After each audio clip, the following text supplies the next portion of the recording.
All righty, everybody. How are you guys doing? Welcome to our March program. Sorry again for the wait. We're still waiting on Roger. Thankfully, he's only about 10 minutes away. I guess it's just all this unexpected traffic and all the hecticness happening here at Pinecrest Garden, all just working against us today. But we're good with working on our toes here at Native Plant Society. Thankfully, we have some morning. I always say morning announcements. What is with that? We have some meeting announcements rather to get past. So I can go ahead and get started with that.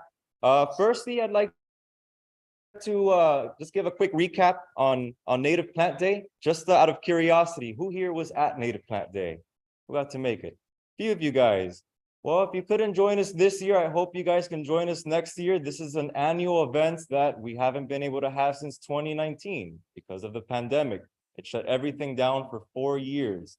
And this past Saturday, we just had our first Native Plant Day at Enchanted Forest Park in North Miami. First one in 4 years, and we hope to make it, again, an annual event going forward. So next year, same time this year, late March, we hope to see you guys there. I would be remiss, though, if I did not give a few words of acknowledgement for everyone who helped out at Native Plant Day. I was in charge of coordinating this year, and that really helped me learn that Native Plant Day really does not happen in a vacuum, and it takes an entire village of people to get things started and to get things done. So I just wanted to give a few words of appreciation for everything that went into the event to make it successful. Coordinating requires a lot of things. You have to put together a program. You have to coordinate with all the speakers, coordinating with the parks, the exhibitors, the volunteers, making sure everybody's situated. A lot of that was conducted by the board as a whole, the Native Plant Society board. So I would like to thank Jeannie Rothschild, Gwen Berzicki, Joy Basna, Jennifer Stein, Lydia Cuny, Susan Walcott, Ricky Bonema, Steve Woodmansey, and Janine Feiger for their help with coordinating all those aspects of the event. I'd also like to give a special thanks to Patty Fairs. Patty was instrumental in getting this event on the ground. She knew a lot of details that were things that we didn't really consider on our own, since she's been helping out with Native Plant Day for so many years. So if it wasn't for that and the fact that she kept me on track month after month, all the emails, hey Brian, how's everything going? I would have missed a lot of things. So Patty's not in the room right now, but Patty, if you're listening on YouTube, thank you very much for all the help you gave. Patty also volunteered all day at the chapter tent on Native Plant Day. We can't have a smoothly running event without volunteers. So I'd like to thank volunteers Becky Leonard, Mary Rose, Dexter and Paulina De Leon, Susan Tusek, Joe Montes de Oca, Megan Prats, David Reese, Valeria Soriano, Aldo Luque, Lorena Bonilla, Alexia Lori, and Emma Caraballo. Another special thanks to Jim and Daniel Wheeler, who ran a very successful book and merchandise table at Native Plant Day. And also special thanks to Carl Barta, who oversaw a very successful plant sale table, as he has for many years at Native Plant Day. I'd like to thank the donors who donated plants and items to the raffle table.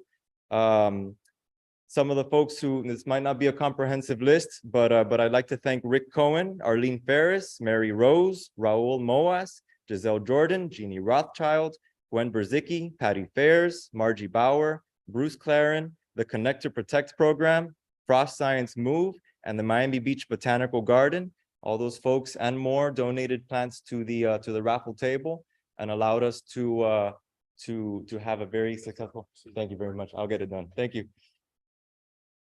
And then lastly, I would just like to thank the vendors, exhibitors, and presenters for providing fun opportunities for event attendees to get engaged with conversations revolving around native plants and conservation.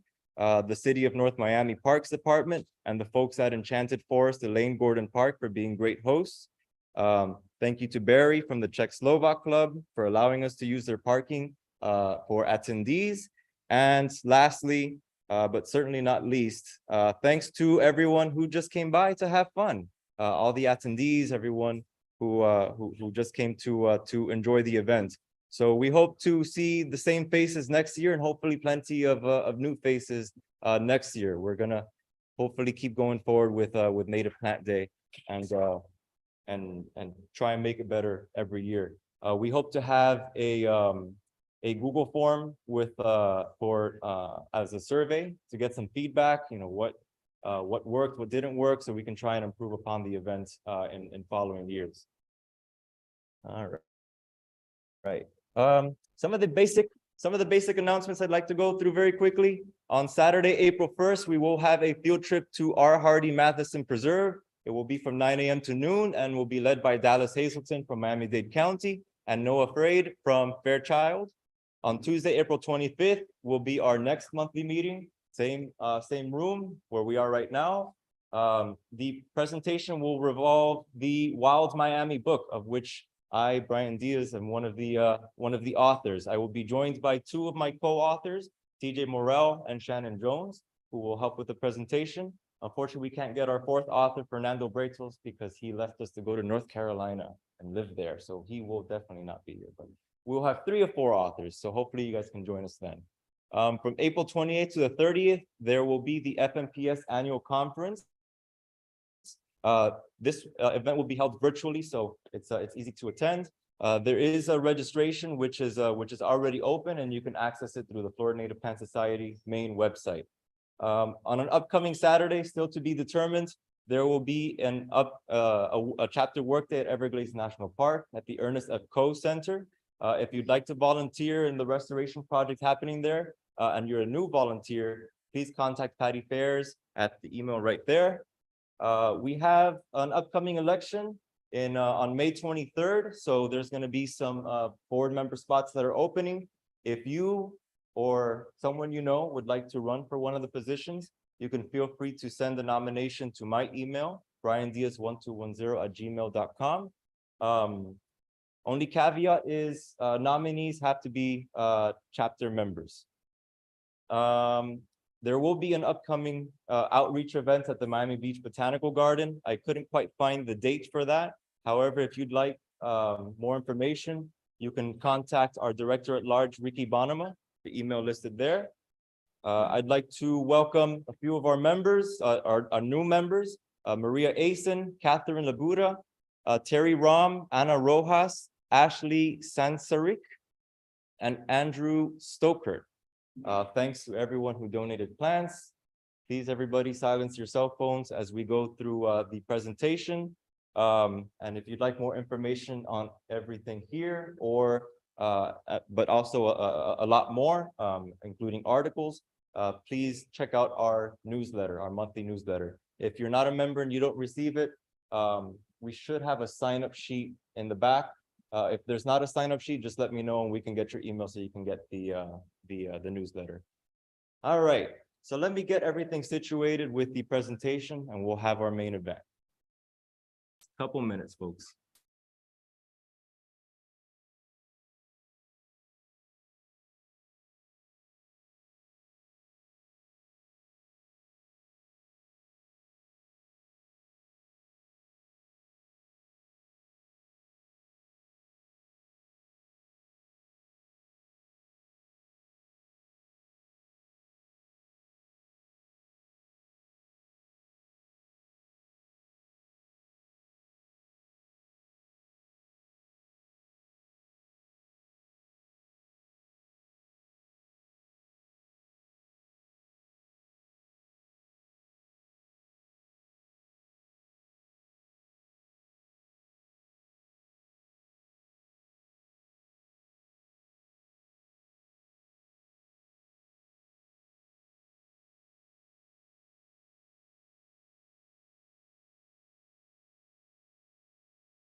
Is there an automatic advance thing? It broke. So we just have the, My wife should be in here shortly and I'll have her sit up here. I can bullshit until she comes in. would you like to get started now or? Can you wait just a minute or? Yes, yeah, Until that's she fine. gets here? Yeah, sure. All right, I'll be.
Get some type of name.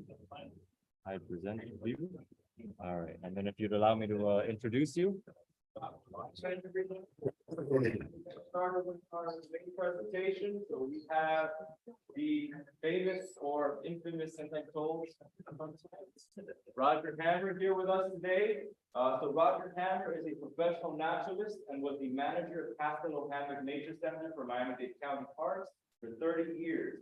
He received the first Marjorie Stoneman Douglas Award presented by the Dade Chapter FNPS in 1982, and numerous other awards from FNPS and other organizations, as well as an honorary Doctor of Science degree from Florida International University.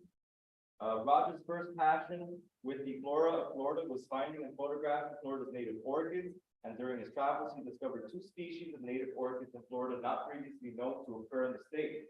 In 1979, he discovered a population of Itala butterflies listed in 1965 as presumed extinct. He is the author of countless articles and also numerous books on Florida nature, which I see he will be selling today if you guys are interested.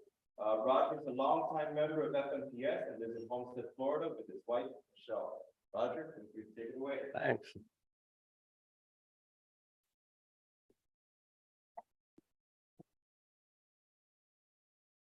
Thought he'd never shut up. A lot of ground to cover. Well, he left out the part. I'm a survivalist instructor for Naked and Afraid. So if any of you lovely ladies want to get on, why, I can sign you up. The program tonight is about endemic plants of Florida. These are plants that are found in Florida and nowhere else on Earth. And it's surprising how many. Can you bring a chair up here and do the my charming young bride. Yeah.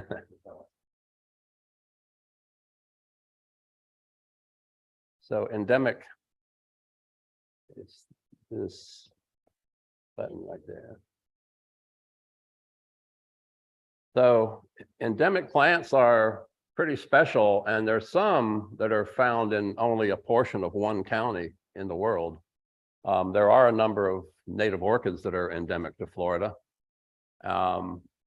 And it seems like every now and then, like the, if you all know the spider lilies, Hymenocalis, You get up in the Panhandle and you get into Franklin County, and there's one called Franklinensis.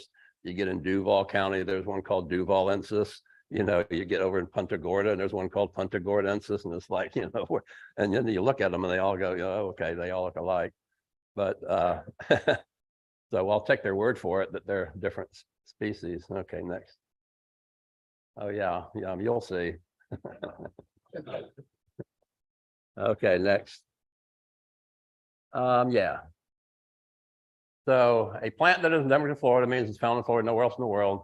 Some Florida endemic plants are widespread across the state, and some of them aren't even listed as threatened or endangered. You know, they're common in Florida, but they're not found anywhere else. So there's 254 plants that are endemic to Florida, and there's 75 plants that are endemic to Miami-Dade County. Next. Okay, here are the big ones. There's 41 asters that are endemic to Florida, 24 legumes, 17 grasses, 15 euphorbs, 9 amaryllis. That's where those Hymenocallis lurk. And then there's 5 orchids that are endemic to the state of Florida. The first one, this is listed as endemic, but if you start reading about this agave, the chromosome count on it is just off the charts. And that kind of indicates a long history of cultivation. So this could actually be a hybrid. Nobody's ever really sat down and tried to figure this out. So this is false Sisal agave decipiens. That's its range in Florida right there where it's been vouchered. There's another one here that Dr. Henry Perrine introduced from Mexico for hemp, not what you smoke, but the fiber. And it was agave Sisalana. And it's out there too. So the key to telling that one apart from this one's the teeth on the leaf margins are evenly spaced on this species all the way down the leaf. Sisalana has teeth here and there, sometimes no teeth at all. So that's a key difference. And I heard about a plant of this flowering over in Lee County, and my friend Alan Frank said the flower spike's about 10 or 12 feet tall. So I drove all the way from Homestead to Lee County with a 10-foot step ladder in my truck and got out and set my ladder up and climbed up with my camera to get eyeball to eyeball with the flowers. And Alan said this is the first time that anybody's really actually photographed, you know, a close-up of the flowers. So there you go. That's what they look like when you get up high enough. Okay. This is flowering right now. And in fact, the center photo there was taken in A.D. Barnes Park just recently. There's a pine land there at A.D. Barnes Park, and it burned not too long ago. And so if you're not doing anything, head on over there and you'll find this endemic. I don't know why that's gotten all squirrely there, but anyway, this is the Miami lead plant, Amorpha herbacea variety crenulata.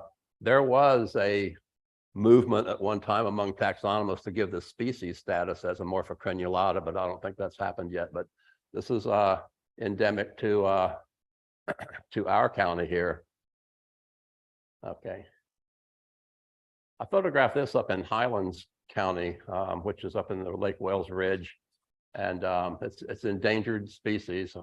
Curtis's milkweed, named after a botanist named Curtis. The genus Asclepius, you know, in all of my books that I wrote on wildflowers, in all of them I explained what the botanical name means in English. And it was kind of funny because when I first started writing Everglades wildflowers, and the publisher said, let's see a sample of your work. So I sent them a sample, and they said, well, we noticed that you put the botanical name derivation in a few species, but not all of them. So you either got to do none or all of them. And I thought, oh my God. So I chose all of them.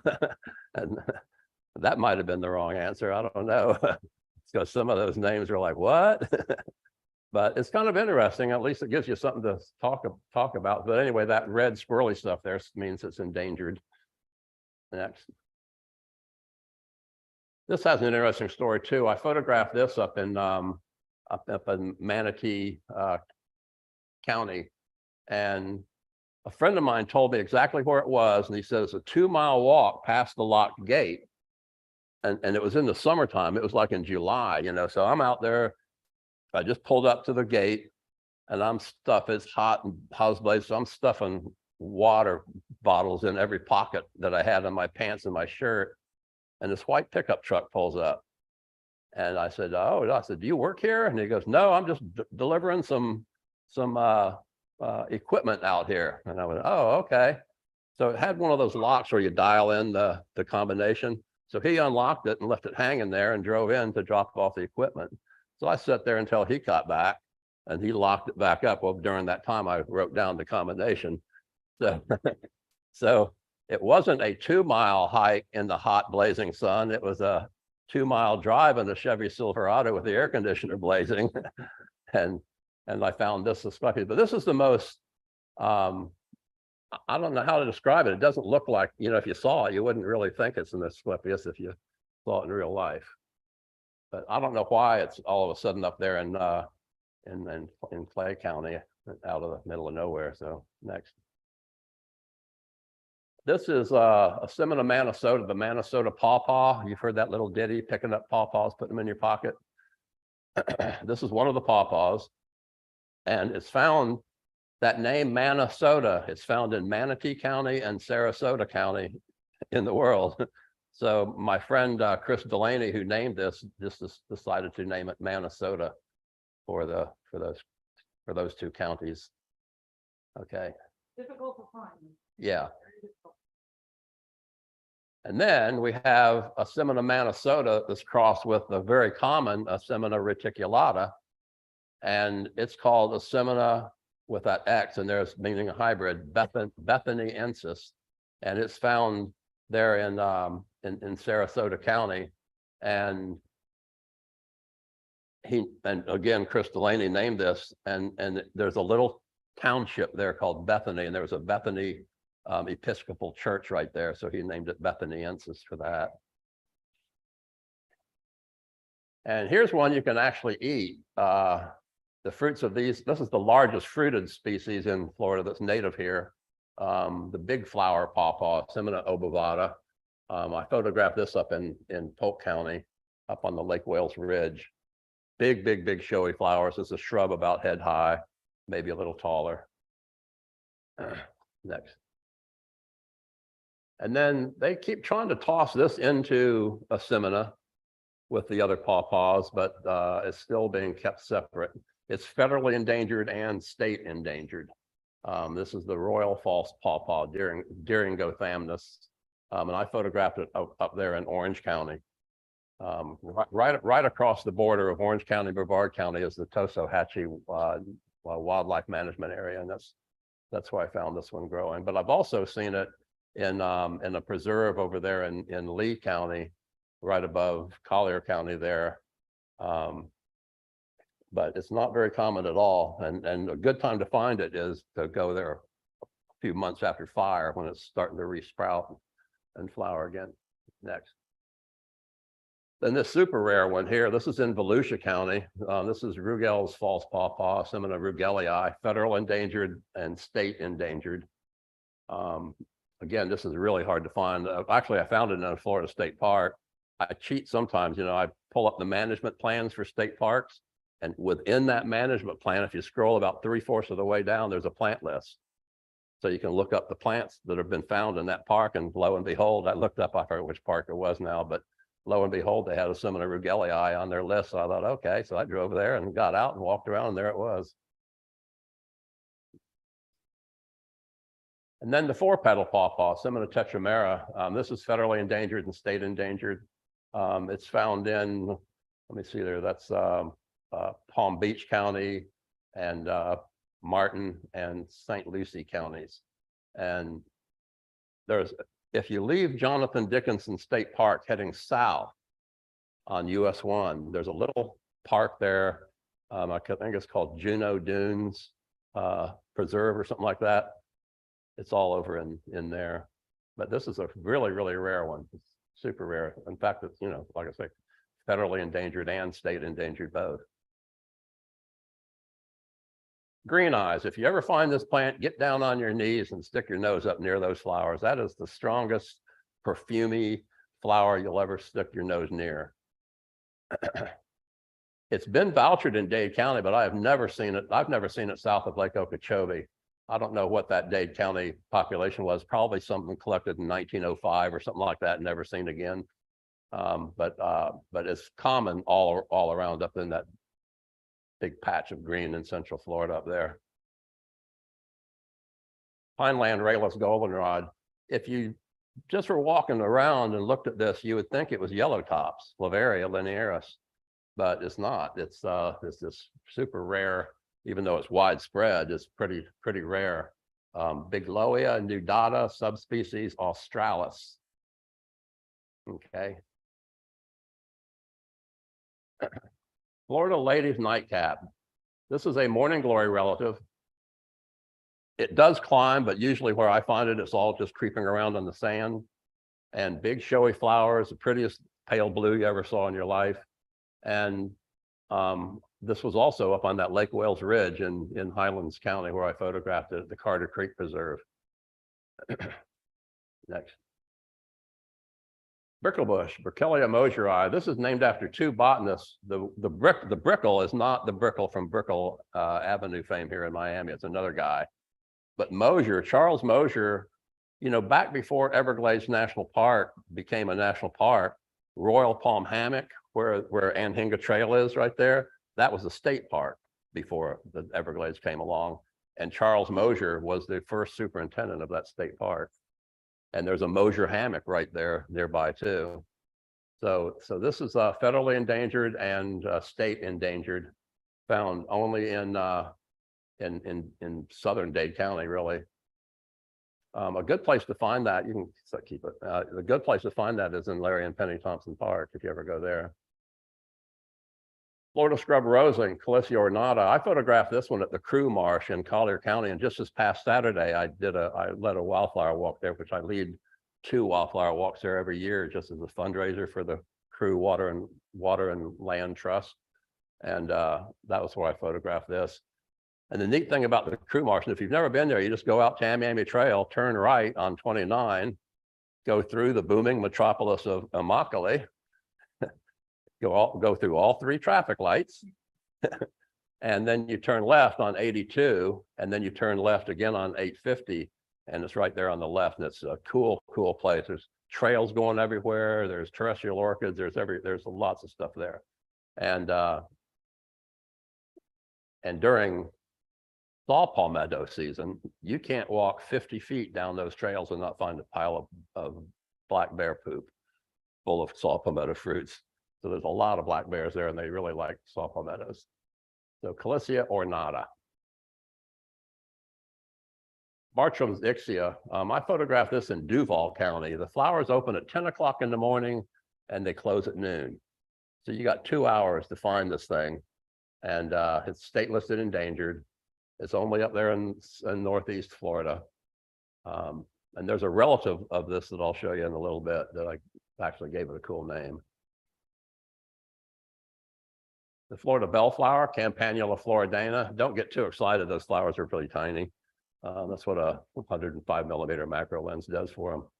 But this is really widespread. It's hard to believe that it's all the way up there. That's Jackson County and up there where Jacksonville is in Nassau County. And it's hard to believe that it's in those counties and it's not over in Georgia. You know, it's like, huh? But it's never been recorded in Georgia. Pineland purple.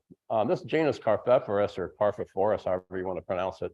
This one's odoratissimus, of course, meaning that the flowers are super fragrant. And there's a lot of other species, but this is the only endemic one that's in Florida. And again, I've never seen it in Dade County. Pineland butterfly pea, Centrosema arenicola. You guys probably know the spurred butterfly pea, the really common one that's around. It's a good larval host plant for long-tailed skippers and a couple of others. But this one is pretty darn uncommon. I mean, look where its range is. Even though it's in all those counties, it's just scattered here and there in these counties. So this is the spurred butterfly pea. Real pale violet, almost to the point of being white. Okay. And the big pine partridge pea. This thing used to be called Camicrysta lineata variety chiensis. And a recent publication that just came out in 2021 by Alan Weekly, the flora of the southeastern United States, gave it species status as Chamaecrista chiensis. There was one collection in Miami-Dade County. I looked it up. It was in 1903, and it's never been seen in Miami-Dade County since then. And then it's really only down in the lower keys. If you go to Big Pine Key, walk along the Watson Trail, or just walk through the pinelands of Big Pine Key, you'll see this flowering. It's not uncommon on Big Pine Key, but once you get out away from there, you won't see it. Florida Alysia, Chapmania floridana. Every time I was working on the complete guide to Florida wildflowers, so I was having to spend a lot of time up in Central and North Florida and the Panhandle especially. And I was looking for this thing and looking for this thing, couldn't find it. And I was staying in a Holiday Inn right behind a Denny's. And behind the Holiday Inn was this little remnant piece of sand hill there. And I got up one morning, was going to go to Denny's, and there was a line there. And I thought, let me just kill some time. So I walked around in that little sand hill there. And there it was. I thought, wow, that was cheating. But yeah, this is a pretty rare thing for up in the sand hills. Cape Sable thoroughwort, Chromalena frustrata. There's a guy named Benjamin Robinson who is a taxonomist, and he kept trying to name this as a distinct species of Chromalena. And the people that have to approve that it's the people in the Botanical Congress that have to sit there and approve that it's something new and different, they kept saying, no, this is the same species that's in Jamaica. And he kept saying, no, it's not. And so he finally, got enough material and compared them and wrote the differences down, that he finally accepted it. But he was so frustrated that he called it Chromalena frustrata.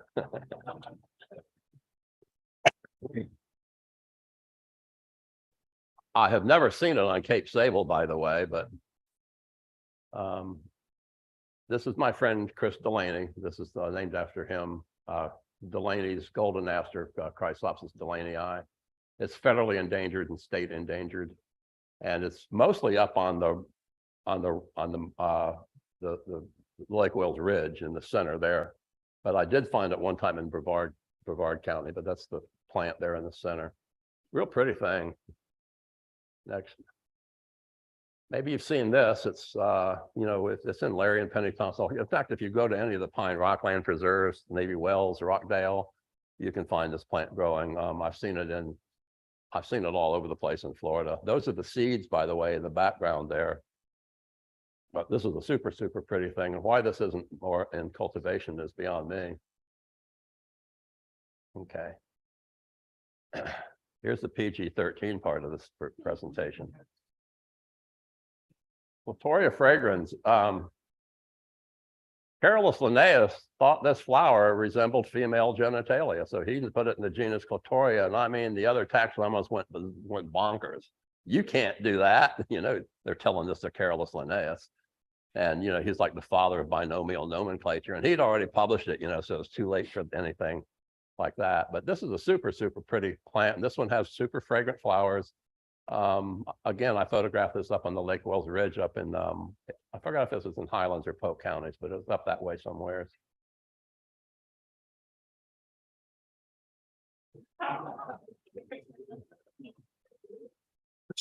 There he is. The semaphore cactus. The only reason Miami-Dade County is colored in is because the population of this cactus was found on Swan Key in Biscayne National Park, an island in Biscayne Bay that just happened to be in Dade County. But when that happens, they color the whole county in like it's like everywhere in there. But it gets a little bit deceiving. Another thing too that kind of weirds me out is sometimes you'll see Dade County colored in, and then the key is colored in. Elliott Key is in Dade County. And so if a plant is on Dade County, like lignivite or soldier wood that are up on Elliott Key, the whole county gets colored in, even though it doesn't occur anywhere at all in the mainland. Anyway, this is a federal endangered and state endangered species. Florida tick seed. You know, when they made the Florida wildflower, the official state wildflower, they picked the entire genus. And it was the Florida Wildflower Federation that did that. And the very first license plate that came out, and boy, did I ever give them hell for this. Excuse me, they put Coreopsis bacillus on the license plate that had red, had these ray florets, and it was red down there in the base. That was not native. Now they've finally come around after I, threw rotten tomatoes at them for so long, I guess, that they put the pink flowered Coreopsis nudata on the new. So anyway, when you say, let me show you Florida state wildflower, you have your choice of 12 different species in the state to show them. So, but this is the most common one that you'll find around here. Oh yeah, I don't know how new to botany some of you are, but asters are composites, or members of that family. This central disc here, these are the disc flowers. There's a whole bunch of little tiny flowers there. Each one of these is a flower. These are called the ray flowers or ray florets. So if you've ever heard that word composite, they're talking about asters that are a composite of a whole bunch of flowers in one. So it's actually a flower head, not a flower. Avon Park harebells. My friend Chris Delaney showed me this too. And this is awfully rare. It's only found in Highlands and Polk counties in the world. This plant was growing right along a roadside that was getting ready to be developed. And I think it actually was developed eventually. So it's a federal and state endangered species. Sandy areas. Yeah, big, deep sand. There's two types of sand up there. There's white sand and yellow sand. And you can find plants in yellow sand that don't occur in white sand and vice versa. It's kind of weird. And I kept asking people like, why is that? Is it a pH thing or what? Or I think the yellow sand just holds water longer. It doesn't drain as fast. These will drive you crazy, but as they did me. I wound up photographing all 21 of them and put all 21 in the complete guide to Florida wildflowers. So that was a major coup to put all of them in there. I won't bore you with all of them here, but this is the Lake Wales balm, Dicerandra chrismanii. It's federal endangered and state endangered, and it's known only from Highlands County in the world. In fact, I photographed this at Archbold Biological Station. And then Dicerandra cornutissima, federal endangered, state endangered. This is found in Lake County and Marion County in the world.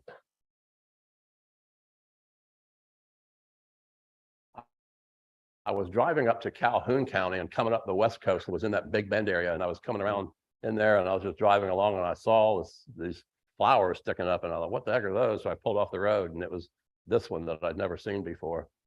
The Florida balm, Dicerandra densiflora, referring to all the flowers that are compacted into the raceme there. And Immaculata, this is only found in St. Lucie County, and it's quite rare there. It's Dicerandra immaculata variety Savinarum, state endangered, federal endangered. The local chapter of the Florida Native Plant Society up there, and also Fairchild Tropical Garden, and also Bach Tower Gardens, and the Institute for Regional Conservation. They're all trying to help this plant out and grow it and plant it in areas where it historically, we're going to try to put it back so it doesn't go extinct. Because that's another thing to know about endemic plants. If you lose them, they're gone forever. Next. Blushing scrub balm, Dicerandra modesta. This is only found in Polk County. I won't mention names here, but there was two friends of mine that discovered this plant, and my one friend was going to describe it as a new species. Well, there was a botanist in the University of Florida who wanted to see it, And so he said, well, out of professional courtesy, I'll let you see it, but I just want to let you know that we're in the process of describing this plant. And so after they showed it to her and then they left, she came back and collected some plants of it, ran back to the University of Miami and described it before they could. Oh, that's bad, bad, bad. But she named it Modesta for she called it the blushing scrub balm. And this I grew up in a beachfront home in Cocoa Beach and didn't know anything about this plant being endemic to Brevard County.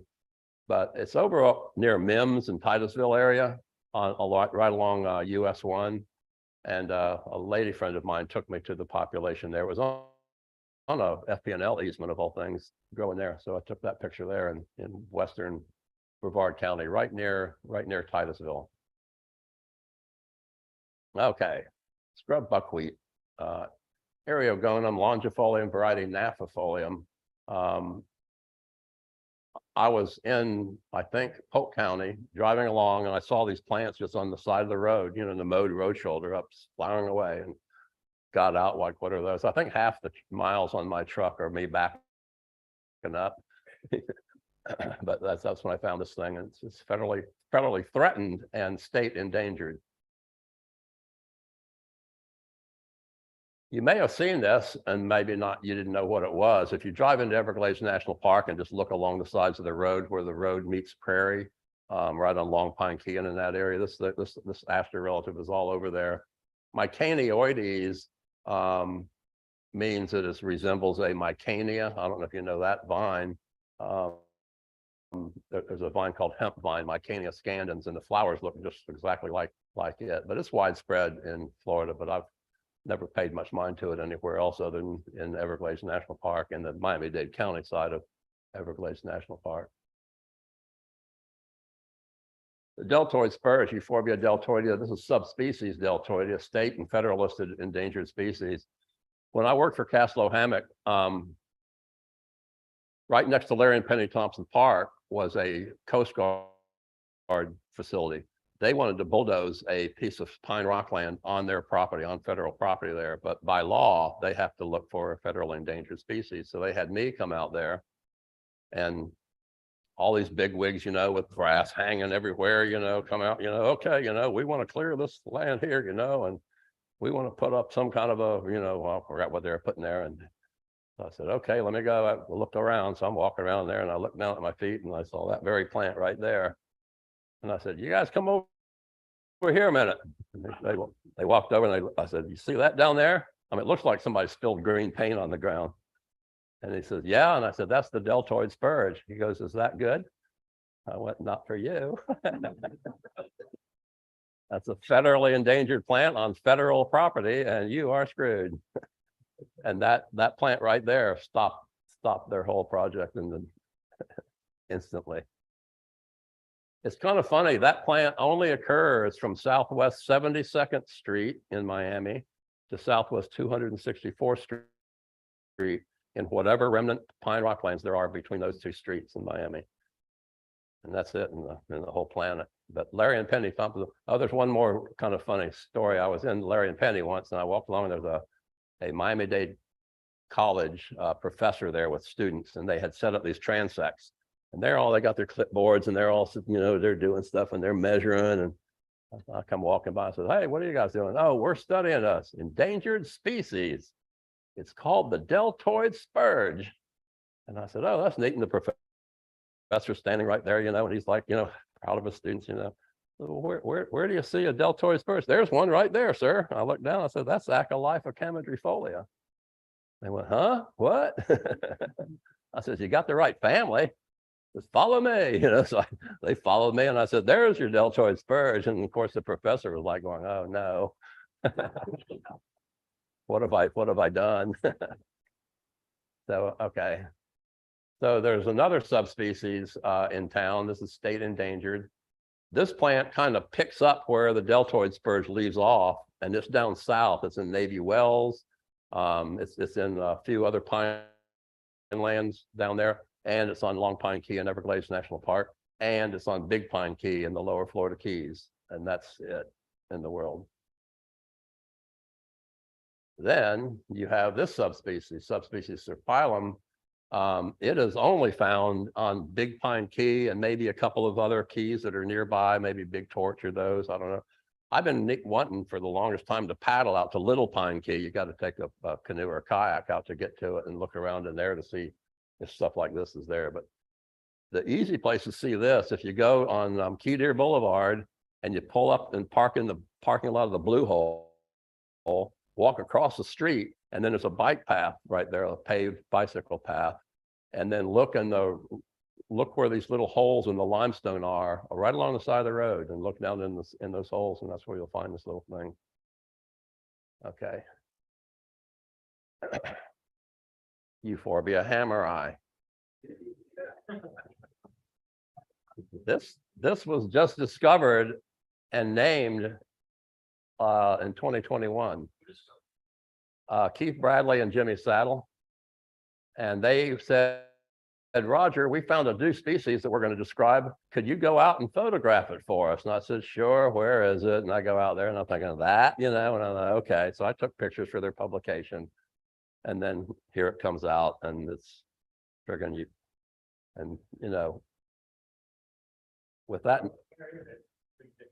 it's only known so far in the rocky glades of Everglades National Park. You can't find it in the marl prairies. You got to go to the rocky glades and then creep around. Those flowers are only like, I don't know, I mean, they're barely a quarter of an inch wide. No. If you take the research road down to where it dead ends, and then it turns left to go to the missile base, and then you take a right and walk out to the north, and it'll hit another firebrick road and turn left, and then go down through that pine land. And then the very first prairie, it's all in there. It was also collected once along Loop Road, but I've never been out there to hunt for it. But I found out that with that notoriety and $25, I can buy a $25 cup of coffee in Starbucks. Also, I took a couple of my gay botanist friends out there and showed it to them, and they started calling it Roger's gay spurge. So I guess that was a compliment. The pine rockland milkpea. I photographed this at the Charles Deering Estate, or the Deering Estate at Cutler. Actually, it grows right in the roadside outside the fence there along 72nd Avenue there. So anyway, this is only found in Miami-Dade County. Coastal mock vervain, maybe some of you grow this. That's somewhat in cultivation in silent native nursery and native plant nurseries like that, they grow it. Used to be Verbena marittima, now it's Glandularia marittima. Good, coastal, salt tolerant, pretty little thing.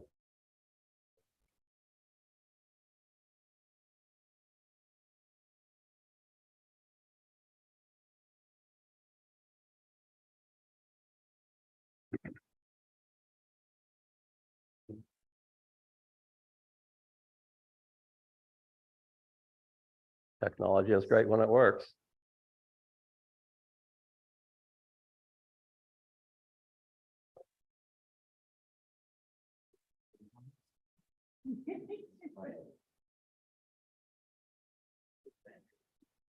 There's so many different species developed. How old are they? 2,000 years? Yeah, it's hard to say. Yeah, it's really hard to say. I mean, they obviously evolved here somehow or another, and really hard to say. The survey, what kind of stuff does it grow? It's sand. It grows in beaches usually. What's the difference between the hesitancy and state endangered? Well, two different forms you have to fill out. I've filled out the state endangered form, and what you do, it'll say how many populations are there? How many are in those populations? Is there an identifiable threat? And each time you answer one of those, you get a number and assigned a number. And if it's in the end of it all, if it's less than 9, it's endangered. If it's more than 9 to 12 or something, it's threatened. But I've never done this. I imagine the federal one is probably pretty much the same to get them.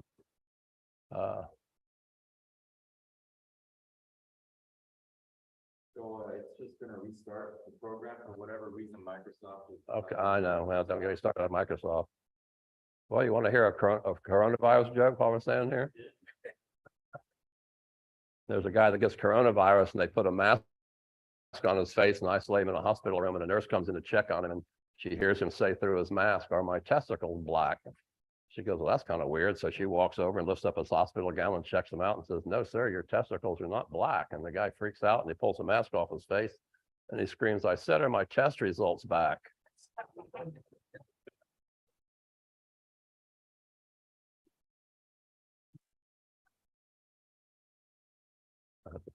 That's my only coronavirus joke.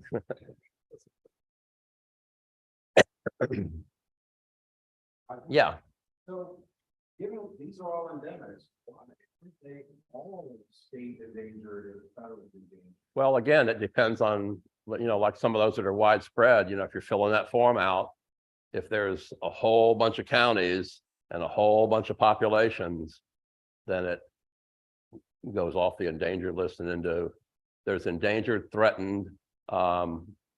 There's a weird, there's a weird one called commercially exploited. The butterfly orchid is in that category, but it's mostly just endangered or threatened.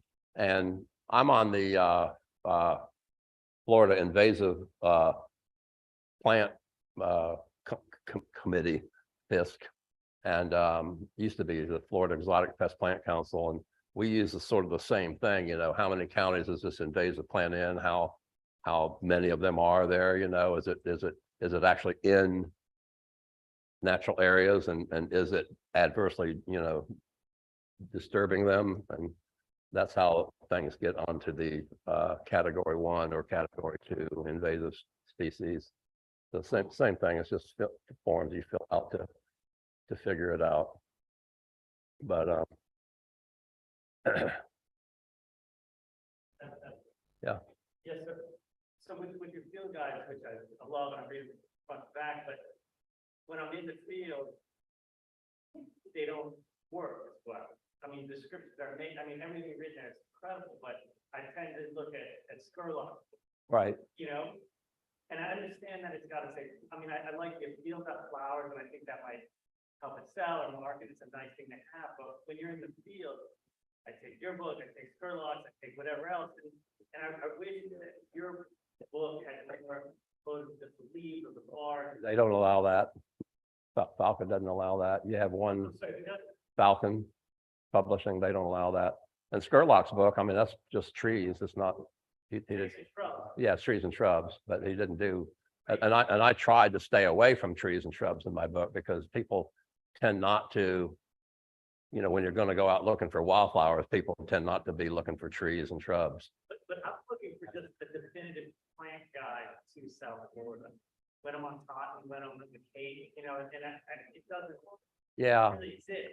I know you can make it blindfolded, but I understand that it might not. There might not be a publisher throwing money at you for that, or whatever it is. But Yeah, right. Yeah, you have to go by the publisher's guidelines. The neat thing I like about Falcon guides is they're arranged by color. The flower. Oh, I know, but that's why they call it a wildflower guide. That's what I've told people. But yeah, I've heard this before, and there's just really no way around it. Unless you want a big encyclopedia that you're not going to be able to carry out in the field. Yeah, well, again, you have to have an audience out there first. And then like Everglades wildflowers, that has a big audience. But if you do, like a friend of mine wants to do a book, I was just emailing him today. He wants to do a book on the trees and shrubs of Collier Seminole State Park and the surrounding area. And I'm going, where's the audience for that?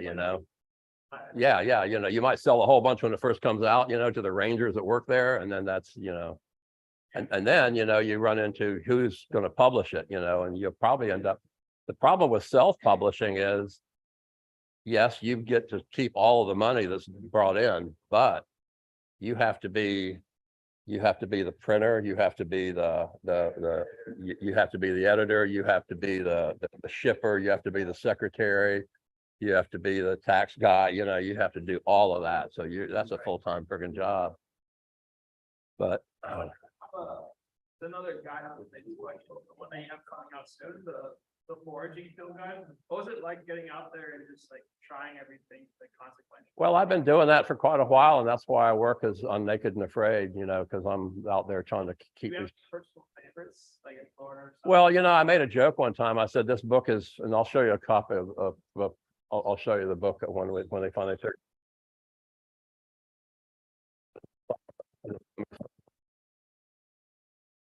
They asked me, this is Falcon, and when they asked me to publish, to write it, I said, well, let me run something by you first. You cannot legally forage in Everglades National Park. You cannot legally forage in any Florida state parks. You cannot legally forage in the Crew Marsh. You can forage in Big Cypress and Apalachicola and places like that, but you're legally supposed to get a permit first. So where do you go forage? So they said, we don't have any problem with that because most of our sales are from Amazon, and, you know, people are going to go forage and, you know, whatever. So, but with Naked and Afraid, I mean, that was why I got contacted, because I know what's edible out there and what's poisonous. And there was one particular episode I worked on a 9,000-acre ranch in Lake County. And the guy on there tapped out on day 5. And the girl stayed the whole 16 days. You know, you have to stay 21 days naked with a person you've never met before that's also naked.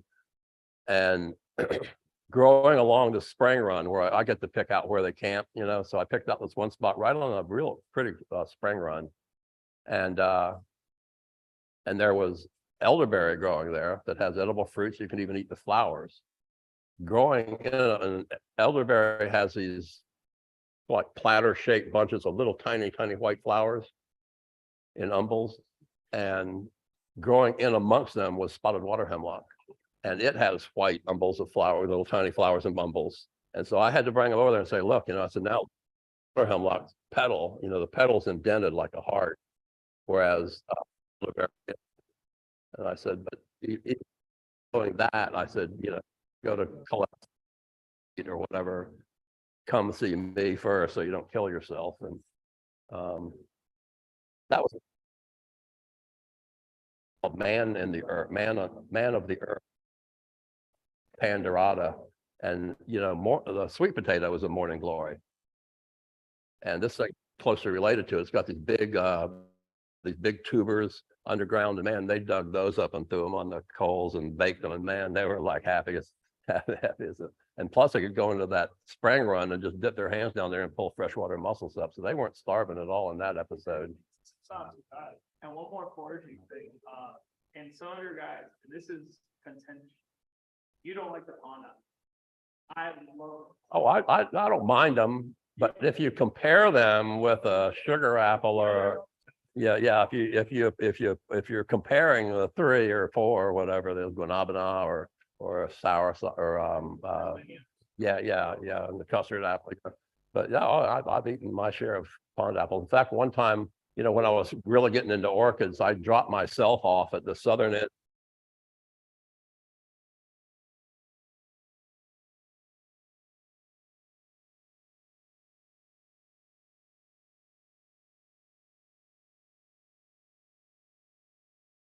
So there are some orchids in there. He says there's one in particular that he wrote that it only occurs. It says it's extremely rare in the most inaccessible recesses of the Fakahatchee Swamp. So first of all, you got to get out to the inaccessible recess and then look for something that's extremely rare. So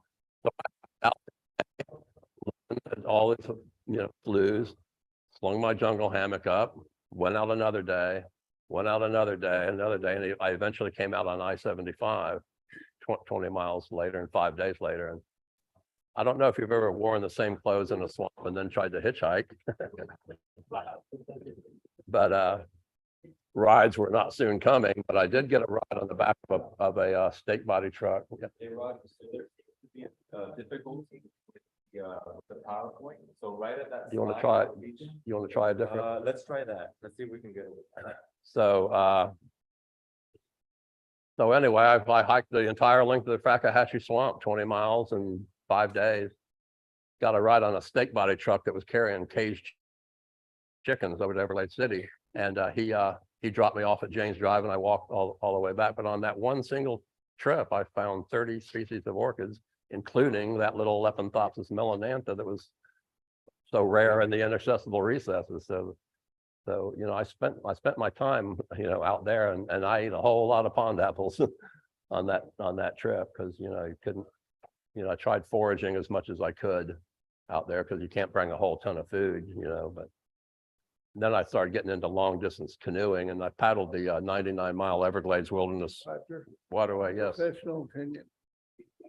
that's Eulophia graminea that showed up in 2005 in Florida. We should get rid of it. Well, if you like orchids, you could grow it, but it's invasive. Do mosquitoes even bother you after all you've been through?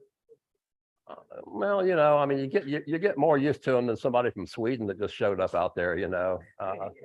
You know, but yeah, mosquitoes can be in fact, with Naked and Afraid, they try to pick the time of year when there's the most discomfort level possible, you know, because they don't want people out there like happy as a lark and singing Kumbaya around the campfire. But yeah, I ended up finding 30 species on that one field trip going through the Fakahatchee swamp. And there's 50 orchids in the Fakahatchee now that they've identified, and I found 30 of them in one trip. Speaking of that area, swamp rat Johnson's eye, we were talking all day. Oh, That Canadian Erica, his eye. he did. Yeah, a guy from Canada, he got slapped in the eye by a mansion eel tree, and they had to tote him to Homestead General Hospital, and he was there for 3 days in pain, in a lot of pain, and it could have blinded him. So out in an area that I showed him to go see mule ear orchids and cowhorn orchids, and out there, out kind of down near Rowdy Bend in Everglades National Park. There's a lot of mansion eels in that area. But yeah, I do a lot of long distance canoeing solo. I've done the 99-mile Everglades Wilderness Waterway 3 times. And then I did the Swanee River. That's I did do the 99-mile Everglades Wilderness Waterway, and I usually take 10 days. And I did the Swanee River, which was 260 miles, and I did that in 10 days. But the difference is that river flows like 3 miles an hour. You know, I could sit there for 10 hours and drink beer and go 30 miles, you know. And you can pull off and go get you a bucket of Kentucky Fried Chicken or a Whopper with fries, you know. It was like, this is cheating. You know, yeah, it's hardly foraging there. So I thought, yeah, that sucks. And then I dropped myself off one time at the mouth of the Caloosahatchee River over near Fort Myers, and paddled across Florida, across Lake Okeechobee and out the St. Lucie River into the Atlantic coast. And man, Lake Okeechobee is 30 miles wide. So you get out in the middle of Lake Okeechobee and you might as well be out in the ocean. Yay.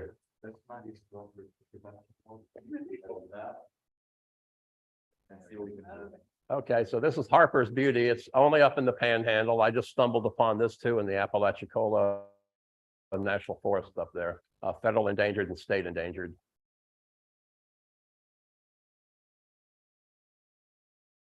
Is it gonna let you do it? Yeah, we can just go. There's a couple of these Hericias I wanted to show you. This is Simpson's apple cactus, Herisia fragrans. This is only found on the east coast, up the coast there, and it's down in the Florida Keys. Note those red fruits on this thing. This one is one of those nighttime flowering things. You know, I told a friend that, you know, when you go to photograph this, bring a basketball with you. And he says, oh, why is that? And I said, well, it flowers in the summertime out in the mangrove areas, you know. I said, you'll need to throw the basketball through the mosquitoes and take the picture through the hole. He was too scared. He never went. Okay, next. Oops, you missed one, I think.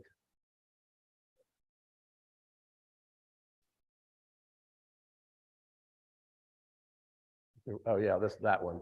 Yeah, this is the other one. This is the one on the west coast. This is Herisia aboriginum. It grows on aboriginal shell mounds mostly. That's where it got named. But notice the yellow fruits on this one. Okay, keep going.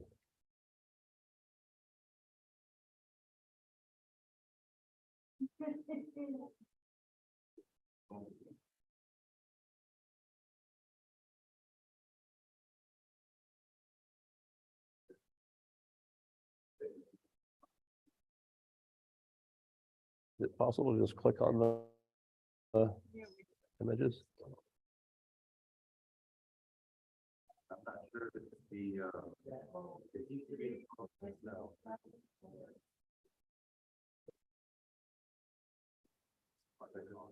Have you seen Minor Pirate?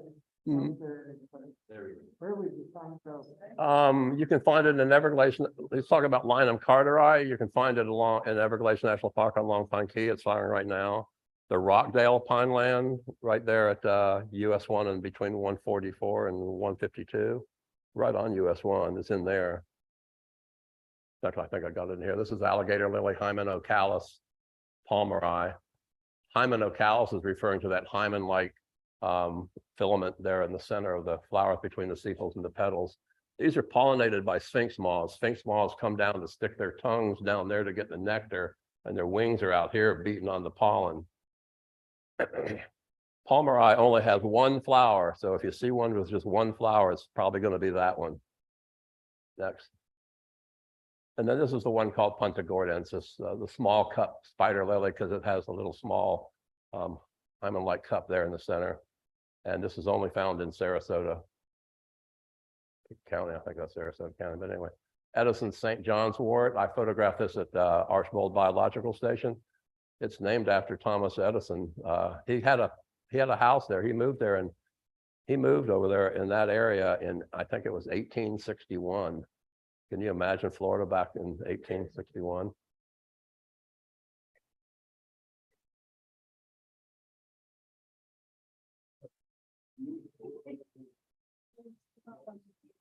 Yeah, now this one, if you've never seen this one, you got to hunt this one down. This St. John's wort gets about 8 feet tall. It's got little thin little leaves. They almost look like a cypress in a way.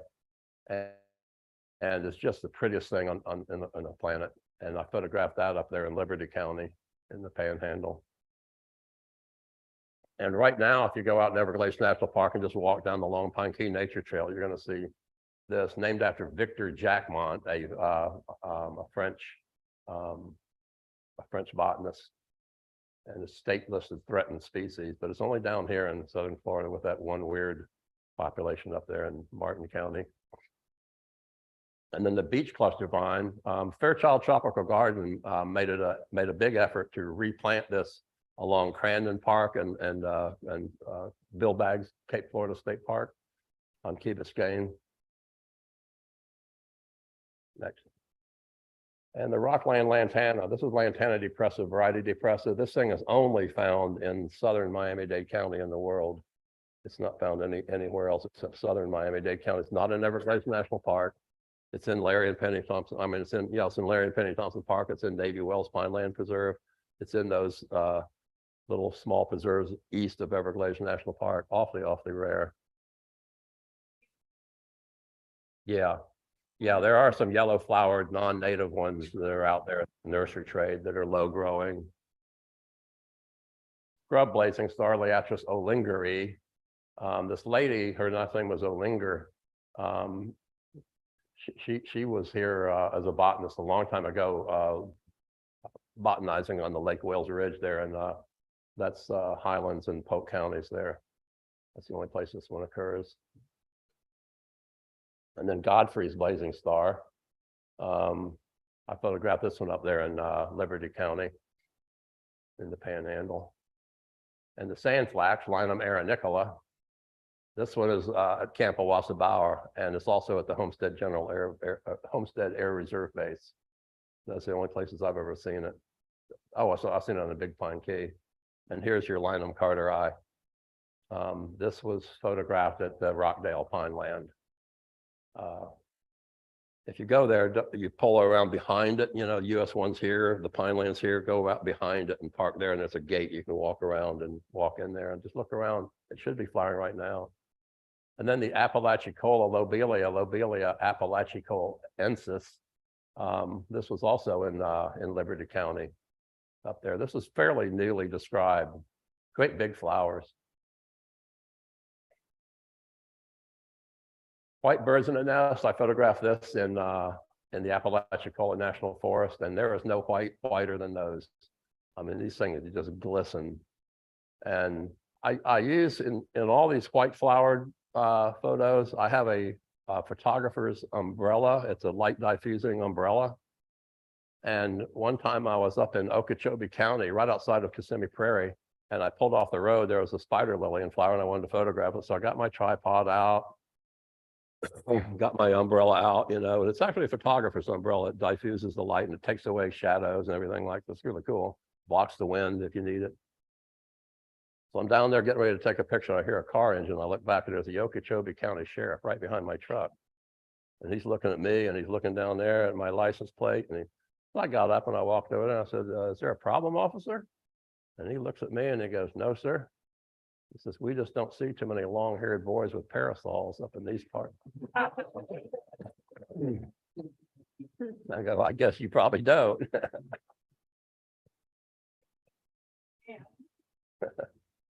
He was gonna be the talk of the town. Yeah. I asked him if I was going to be the talk of the police station that day, and he says, yes, sir. Okay, here's the other one. I gave it this name, Happy Hour Flower. This plant, I photographed this at the Tosahatchee Wildlife Management Area. They're right on the other side of the Brevard County line in Orange County. When you look at flower buds and they're going to open, they kind of like peak open, and then over time they just kind of do this, and then they finally open up. I'm standing there looking at the buds going, oh, it's coming up on 10 o'clock. It flowers from 10 to noon. And those buds went from this to that, like they were spring loaded. I mean, just bang, and they were wide open instantly. I thought, whoa. And I mean, also instantly, those little tiny metallic green halictid bees, they just showed up like on time. So 10 o'clock in the morning till noon. So I ended up calling it the Happy Hour Flower.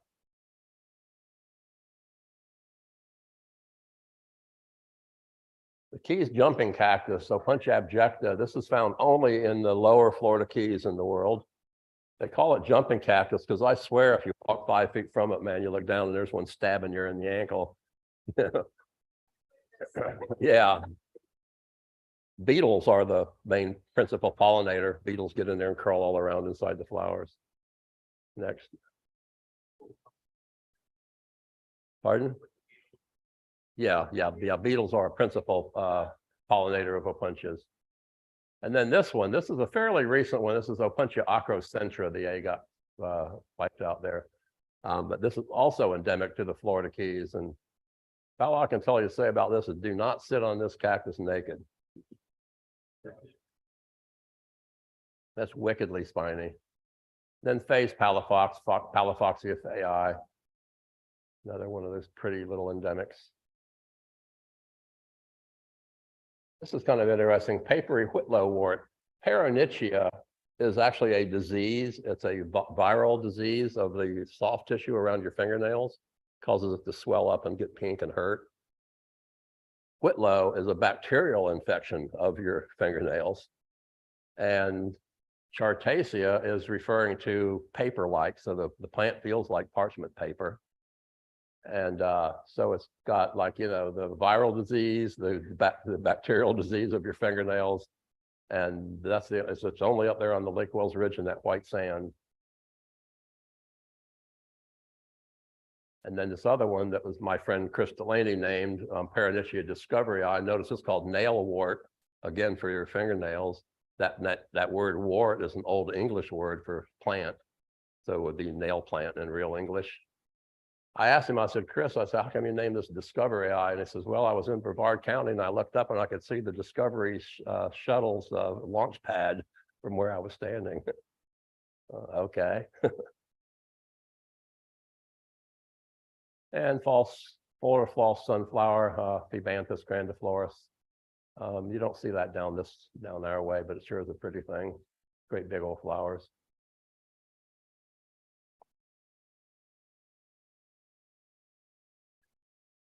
There we go. Grass leaf coneflower, Rudbeckia graminifolia. Olaf Rudbeck was a botanist that this genus got named after. Black-eyed Susan is one of the Rudbeckias that you probably know. It's only found up there in the Panhandle. And there again, you can, it's okay. yeah, there again, you can see the ray florets, and then these are the disc flowers here. So there's a whole bunch of flowers there. And you've probably seen this. I mean, it's hard to miss if you go out in the woods at all and walk around the pine rocklands of southern Florida, and there's just the pine flatwoods too. Well, thickleaf wild petunia, Ruellia succulenta. When I first learned this plant, it had a god-awful botanical name. It was Ruellia caroliniensis, subspecies Ciliosa, variety heteromorpha. And I don't know how I ever remembered that, but I liked Ruellia succulenta a lot better.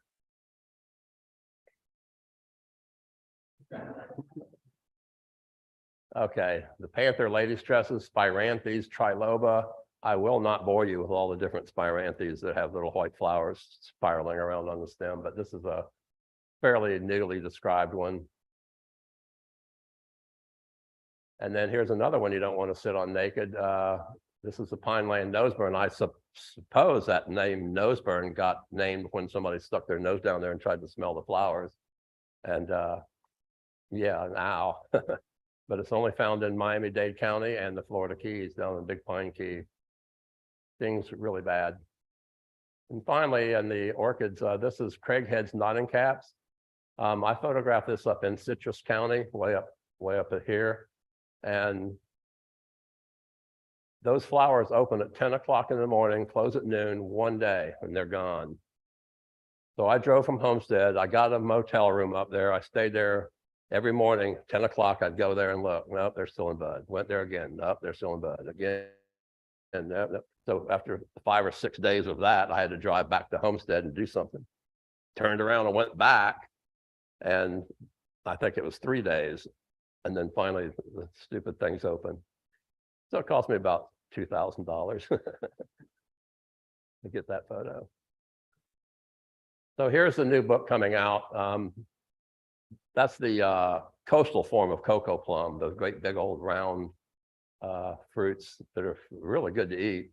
There are some good edible things out there. You know, I made a joke one time, you know, that this book is for all the people that like to eat wild foods and pretend they taste good. But cocoa plum, they taste pretty good. Hog plums taste really good. Persimmons taste good. The pond apples are certainly good enough. And so there are some things out there that are worth blueberries, blackberries, huckleberries.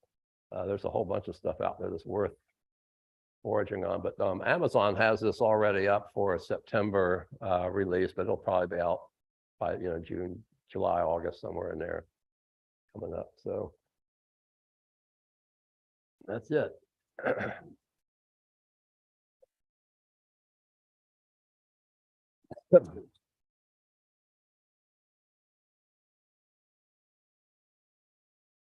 Any questions out there? We have a few minutes for questions. Why are so many of the flowers that you showed only open from 10 to 12? Oh, I don't know. It's just one of nature's mysteries, I guess. There's not many that do that, but there are some. There's another thing called rose rush.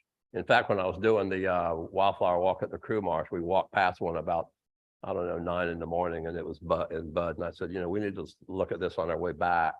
And we came back, and sure enough, it was wide open. But some plants do that. There's a plant down here in Miami-Dade County called Sleepy Morning, because the flowers wait until later in the day to open. Then they're open the rest of the day, but you get to sleep in. You know, so somebody named it Sleepy Morning because of that. So. Is that like a trait like only found on Florida plants? Or No, it's everywhere. Yeah. One thing interesting that I don't know if any of you realize, but with orchids, you know, that's the largest plant family in the world. There's no plant family that even comes remotely close to the number of orchids that are out there. There's about 28,000 orchids in the world. Asters is about, I forgot what they said, 12,000 or something like that. Grasses, there's like 9,000, something like that. So orchids overwhelm them. But the cool thing is there's 110 in Florida that are native here. There's 37 in Alaska that are native to Alaska. And there's 3 that are native to Hawaii. I know, it's like, what? So yeah, there's 3 orchids that are native to Hawaii and 37 in Alaska. Like that doesn't make a lick of sense, but. So we have a couple questions from YouTube. Uh-huh. So the first one, was any part of the giant Everglades National Park. And I recovered it. That was a big sort of podium that was about this big around. And when I saw that it had fallen after Hurricane Irma, I went out there. It's not anywhere near a trail. So I went out there and I looked for it, found it, and it had fallen, and most of it was sitting in brackish water. So I went all the way back to the headquarters building and asked the assistant superintendent of Everglades National Park, who was standing there with 2 rangers in the hallway. And I told him, I said, there's a big cowhorn orchid out there that's fallen down. I said, is there a couple of guys that can come with me and we'll stand it back up or move it someplace? No, sir, that was a natural occurrence and we do not manipulate nature. And I looked at him, I said, y'all do prescribed fires out here? Yes, sir, we do. I said, do you not see the hypocrisy of what you just said? So I went back home and got a folding limb saw and went back out there and cut it into thirds of the parts that were alive still and stuck them in some buttonwood trees out there. And those are now rooted and they were just flowering recently. So they made it, but the big grand one's not there anymore, you know. But I found that plant in 1988 and I went out there to pay homage to it every year. The other question is, what is your favorite place in Florida to buy? Well, I'm only 12 miles from Everglades National Park, so that's my favorite place because it's a backyard sort of thing. But you know, I mean, it's really, that would be a hard question to answer. The Lake Wales Ridge, if you've never been up there, you know, there's a lot of weird stuff up there, you know, that you won't see anywhere else. And I've had a good time up in the Panhandle too, but yeah, when I was up in Mariana, Florida, up there, you know, and Florida Caverns was a really nice place if you like those, you know, what I call Yankee plants up that way. But I tell you what I learned when I was driving to the Panhandle back, the farther north you drive in Florida, the deeper south you get. I think we have time for one more question. If anyone has. Anybody else? Yeah. Undescribed plants, do you think are still out there in Florida? If any? Oh, there's definitely my friend Chris Delaney, he keeps swearing there's a few cactus up his way and on the Lake Wales Ridge that he thinks are undescribed species. So you just never know. And you know, another thing too, you know, they talk about all these plants that are extirpated. There's one plant, I guess we missed it on there. It was Govenia floridana. It's extinct, or they think it's extinct. But there was a little orchid called Cranicus muscosa, and it wasn't seen for 101 years. And a lady friend of mine found the plant of it in the Fakahatchee swamp, a bunch of plants growing on a floating log out in the middle of the swamp. I went out there the next day and photographed them in flower. So never say never, you know, I mean, here's 101 years went by and all of a sudden there it was. And there's another plant called Bledia patula. That plant hadn't been seen in Florida in 80 something years. And suddenly there's a population of them out there in Everglades National Park. Lo and behold. And another thing too, you got to figure with orchids is their seeds are like dust. And, you know, we get African dust here over Florida every year, you know.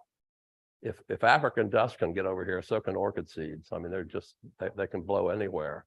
So we're getting a lot of influx from the Caribbean, you know, from storms pushing through. There are some orchids here in Florida that are native here that also found in Africa. Elophia alta is one.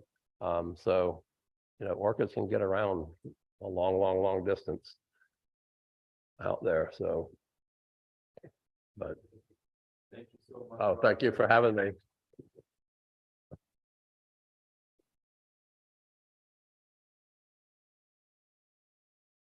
Thank you all folks for attending. If you guys want to stick around for the raffle, we have some plans that we will be raffling off in about 10 minutes or so. Tickets are $2 for $1, 5 to 12. All funds from that go to the chapter and all the events, things that we do. So thank you, everybody. Thank you. Yeah, we'll have books back. Yeah, we'll have books for sale back there if you want. Yeah.